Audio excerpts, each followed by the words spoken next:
Okay, over the last couple weeks, we've been talking about states of matter as well as changes in state of matter. If you were not in class today, or if you were and are just interested in watching again, I really want you to think about those changes in state that we have been talking about. So, let me switch this. So, the three states we've talked about were solids, where the particles are close together and vibrating in place. We talked about liquids that slide past each other. They have more energy and they are farther apart than in solids. And we talked about gases, which spread out to fill their container. They move faster and they move farther apart from the other ones than in liquids and solids. So, think about all of those changes we talked about. Melting, freezing, condensing, evaporating, sublimation, and deposition. If you need to take a moment, go back and look them up. So what I'm going to do to start us off here, I've got a couple different items that we're going to be using for our experiments here. I'm going to set one of them up at the very beginning, but we're going to come back to it at the end. So as you guys can see, take a moment here, look at our cup here before we start this experiment.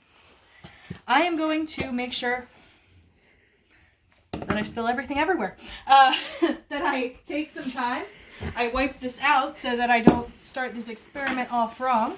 What I want you guys to make sure that you're thinking about here is whenever you work with the substance we're going to be working today, you need to use extreme care because the substance we're working with is something that if you touch it with your bare hands will hurt you. It'll burn your hands. Cold burn, but burn nonetheless. So, just cleaned it out. It's got a white inside, black outside. Whenever I'm doing anything with dry ice, I'm going to put on something that blocks my hand from the cold. So I'm just using a regular old mitten right now. I could also use tongs or tweezers or anything like that. So to set up this experiment, I'm just going to get a couple pieces of dry ice here, and I'm going to put it inside of my container. Take a moment and see if you can see it in there. Some of that is already starting to smoke up on the inside of it. And when I say smoke, I really mean sublimate. So it's turning directly from a solid into a gas by skipping the liquid phase.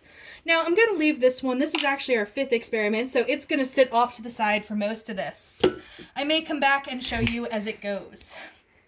So I'm just going to leave this right there. Our first experiment that we're going to do involves this container of water. So this is just normal average temperature from the faucet. Turned it on, filled it up.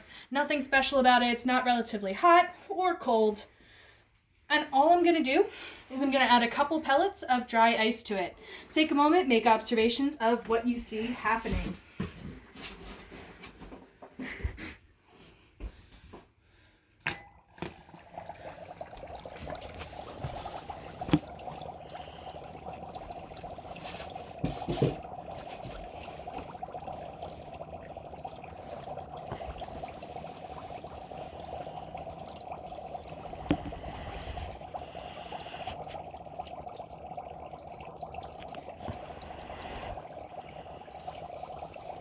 So you'll notice as it fills up and it reaches towards the top of the container that the gas starts to spill over the side. The gas that's being created here is just escaping gas from the dry ice that is carbon dioxide. So that's the same gas that when we are breathing out of our bodies. So we breathe in oxygen, breathe out carbon dioxide. And another cool thing about this is if I wanted to, I could take a spoon and I could actually ladle some of the mixture or some of the gas into it. And then if I pour it over, it'll fall out just as if I was pouring out a liquid. Cool thing about gases and liquids is they're both what are called fluids. So they move more freely than solids do. So that is our first experiment here. Take a moment, fill in your worksheet here on what you notice about our experiment number 1 with the water, with the dry ice, and with the carbon dioxide gas that is being created from it. Another thing that you may not know, as I touch it, I can feel that it is significantly colder than I started with. The gas, I can't grab it or anything like that. I can pick it up, but it is relatively cooler than the air that is around me. Notice when I pick it up, it's always going to fall towards the ground. And I could also pick up my container here, and I could pour it out like this as well. Take a moment, think about what we talked about with density and why exactly that might be happening. While you think about that, I'm going to set up our next experiment.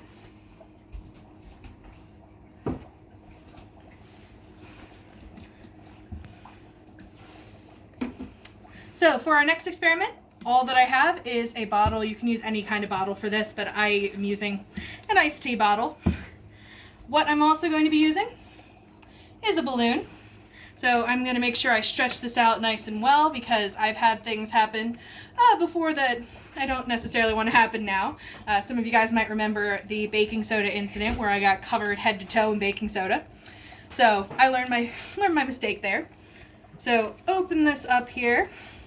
I'm going to put on my glove to make sure I don't burn myself here. And I'm going to add a couple pellets of dry ice directly into my bottle here.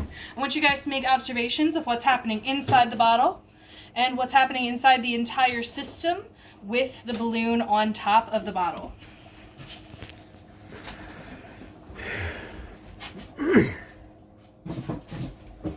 So here we go. Couple of air here. I'm going to take off my glove so I can stretch this out.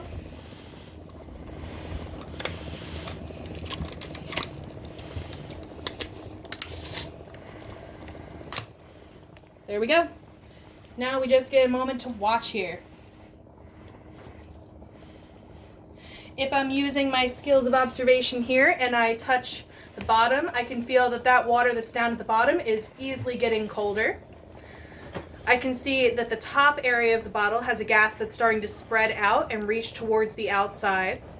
And that is the same thing that's happening up here at the top. So that gas is expanding to reach all of the areas that it has the capability of reaching, which is the volume of the container that it's in, plus the balloon.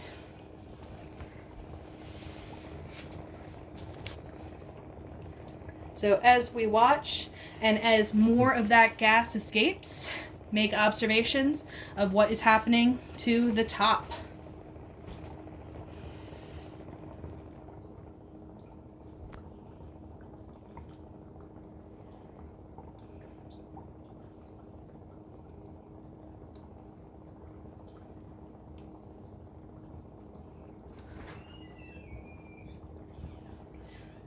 So I don't know if you guys can see, but inside of my container here, you can kind of see through the balloon that the top areas of the balloon have less of the gas in it, less of the actual white in it. And as you go farther down the balloon, you are seeing more and more of that white gas. I don't know if that's able to come through on the camera or not, but it's kind of a cool thing. I'm a little bit nervous here, so I'm going to back up a second. Last thing I want is to hit in the face by this. I'm not sure if the sound is going to come through, but as the balloon is being blown up more and more, the bottom of the balloon is starting to let out a very high-pitched squealing sound. Take a moment. Think of why it might be making that squealing sound. Try and use our vocab words here. Some science vocab that we can use is the word pressure. Think of how pressure might take an impact on what's happening in this.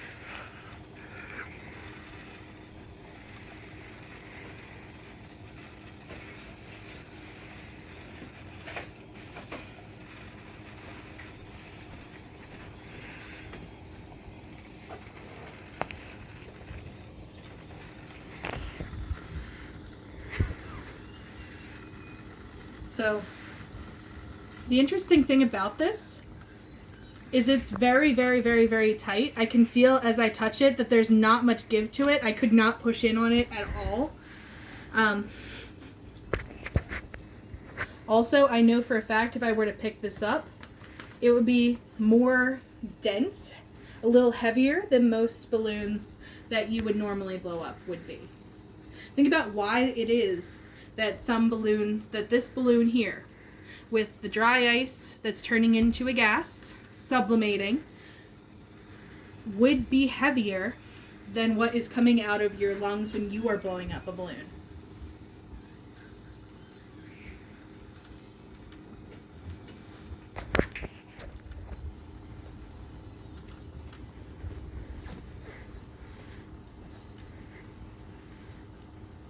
So what I'm going to do is I'm going to move this off to the side. I know I don't really want this to hit my face here. I don't think anything's going to happen because the last one didn't. But what we're going to jump to now. I'm a little bit deaf. Ooh. Ow. My ear is actually ringing, guys. Whew. Ow. So, what I have now is I have a penny. What I'm going to do with this penny is I'm just going to take it between my hands and I am going to rub it. Think about what's happening to this. And if you don't know, if you have no clue, I want you to take your hands and I want you to just rub them together. What happens to your hands when you rub them together? Same exact thing is happening to my penny here. Oops.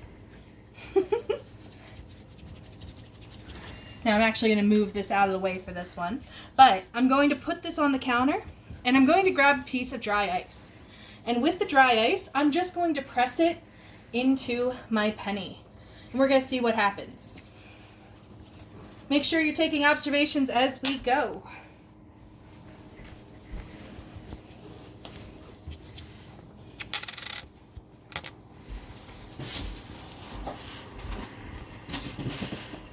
Okay. So make sure you're using all of your observation skills here.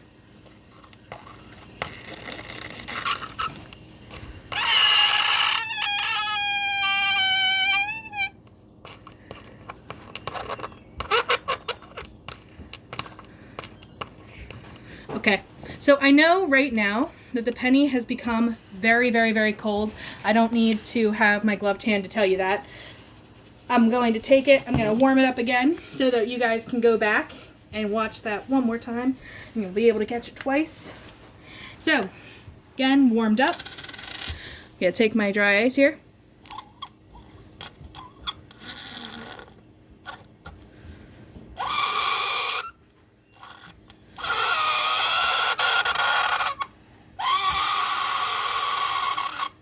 One thing that you might notice when I'm doing this is that the penny is actively moving as I am going through and pressing the dry ice to different parts of it.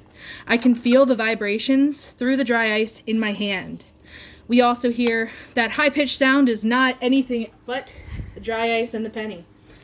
So, think about energy. Think about heat. Think about what we've talked over the last couple days about. We had a penny that I had taken in my hands. We have dry ice, which I have to wear a glove to hold. Think of which one would have more energy. Both are solids, but one is going to have more energy than the other one. Think of where that energy is going to go. Is it going to move from the penny to the dry ice, or the dry ice to the penny? Typically, energy moves from heat specifically, moves from an area of high energy to an area of low energy.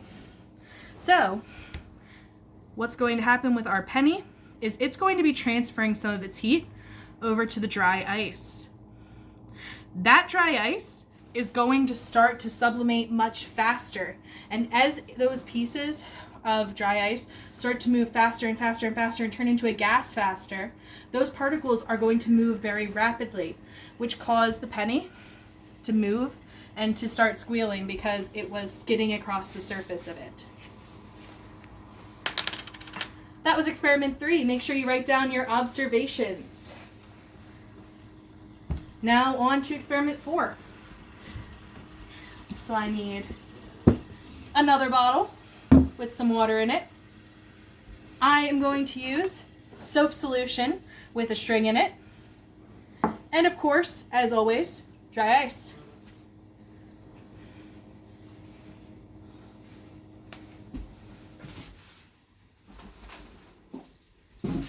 So I'm just going to add the dry ice into here. 1, 2, 3, 4, 5 pieces. And as you can see, it immediately starts to bubble. It starts to release some of that carbon dioxide. It starts to sublimate and go from being a solid to being a gas. And as it does and it fills up the container, it starts to spill over the side. Take a moment. I'm going to put some soap solution over the top of this, maybe. Ruined it. There we go. And as it goes, it starts to tilt over towards the side because the gas gathers more on the one side than another. And as it does that, it tilts over. There we go. So it fills up with that gas. It starts to tilt. And as it tilts, it starts to release some of that gas.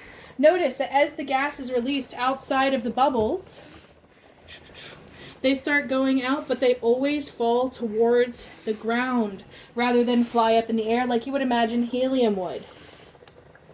Why do you guys think that this gas sinks while helium floats?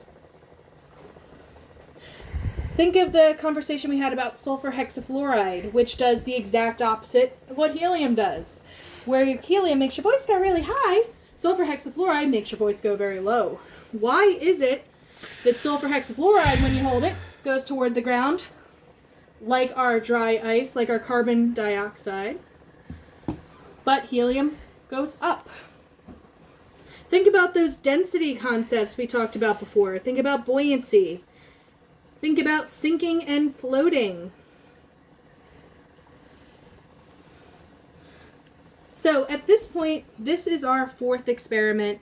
I want you to make observations of what is happening with our bubbles, but I'm going to move these bubbles over towards our sink so that they don't get everywhere and I don't have a massive mess to clean up. No, Miss Wallace would be tisking me right here because I'm creating a mess. So, we have a couple more things to talk about. One thing that I did that I didn't really point out to you guys before was I actually put a pot of water on here to start boiling. The water in here is boiling and you guys can see some of the vapors coming up here. Think about what state of matter change is happening here. It's going from a liquid to being a gas. What change is that? And also, on top of this, for our 5th experiment, I want you to take a moment. Look how our cup has changed here, ladies and gentlemen. You guys can kind of see that what was once black has now gotten a white ring around the bottom. Remember, our dry ice is very cold. Even holding on the handle here, where it's not white, is very cold compared to what it was before. Think about what change of state would have happened here. The gas that surrounds it is getting incredibly cold very fast. So what happens is that gas becomes a solid immediately. So think about that. What is that change of state where we go from a solid to a gas? Or not gas, other way. From a gas to a solid. Now, if I were to go and rub my hand along the side, and I take my hand off, now I have all of this water on my hand. What is that from? Where's the heat starting? And where is it being transferred to? What's happening to this solid? And why do I have a liquid on my hand? What is that change of state called? And if I look up here, you guys can see that there is some water that is starting to form on there. Why would there be water forming on my cabinets? Why is it changing from a gas to being a liquid? What change of state is occurring? Now, to end our experiment here, I'm going to add in a couple more pieces of dry ice just to make this a whole lot bigger than it normally would be. I want you guys to make observations. I'm going to add boiling water into this dry ice. So take a moment. Here it goes. You might want to move back a little bit because it will be a bigger... I dropped it. Watch out.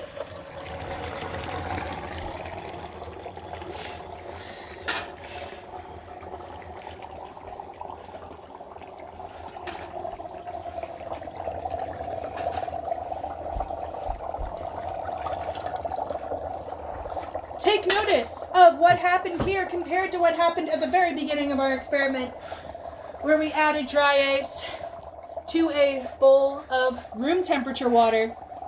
How are they different and how are they similar? And just to help illustrate that, I'll add in another piece here so you guys can see the difference in the reaction. So there is the room temperature water, and here is the boiling hot water.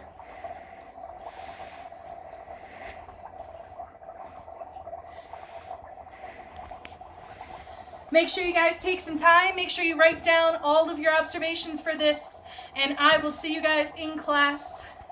Have a nice weekend.